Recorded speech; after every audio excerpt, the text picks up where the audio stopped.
الورد يا صباح الفل يا صباح الياسمين، ازيكم يا احلى واجمل ناس في الدنيا. طبعا بقى السوشيال ميديا كله بقى اليوتيوب والتيك توك والانستجرام، كله التواصل الاجتماعي. هو بقى عاملين ايه؟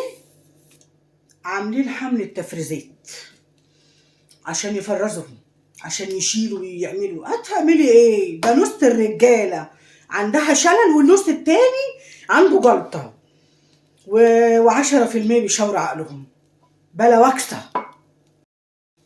انا مش عايزاكوا تبقي متضايقه، القمر والعسوله واللوزه، مش عايزاكي تبقي متضايقه ولا زعلانه. بصي يا حبيبه قلبي، رمضان ده صعب جدا صعب جدا صعب جدا. كيلو اللحمه ب 400 جنيه، الفراخ معديه، البانيه معدي، فانت هتعملي غصب عنك ان انت هتمشي يوم بيوم. ولو انت هتجيبي طلبات، انا عن نفسي انا ببص للمكرونه للرز للاساسيات بتاعه البيت، والحاجات دي لما بيكون فيها عروض انا بجيبها بصراحه. تمام.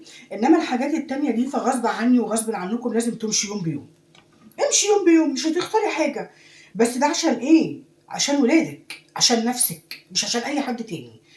اي حد تاني شيليه من حساباتك، ليكي ولولادك، وظبطي دنيتك وظبطي حياتك، لانك انت اللي محتاجه ترتاحي، انت اللي محتاجه تصلي، انت اللي محتاجه ان انت تصفي ذهنك خالص خالص.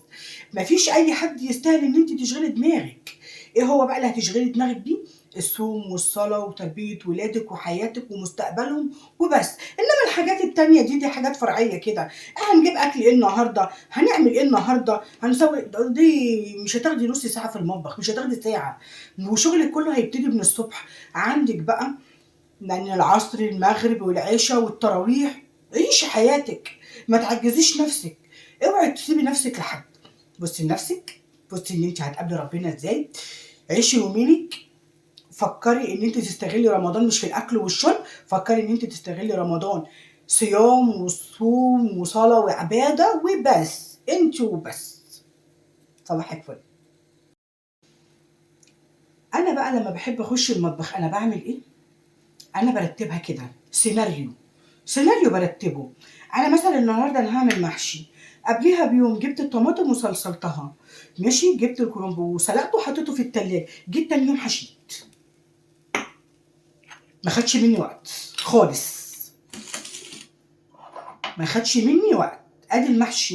لو انت رتبتيها كده، لو انت رتبتيها صح صدقيني هترتاحي، هتريحي نفسك، وانت هتهوني على نفسك كده. لو هعمل بقى خضار او هعمل اي حاجه، انا بجيب حاجتي مثلا باليومين ثلاثه بحطها في الثلاجه عشان اريح نفسي واهون على نفسي.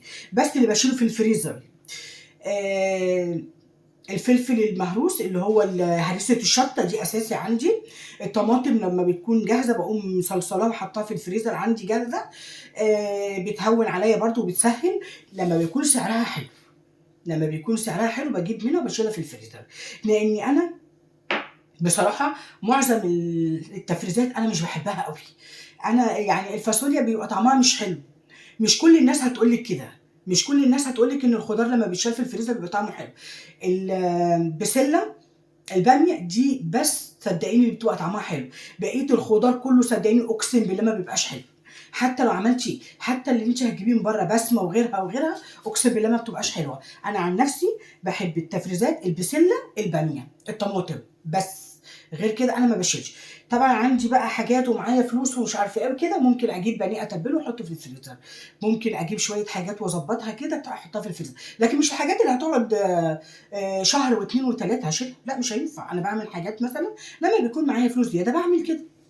كل سنه وانتم طيبين.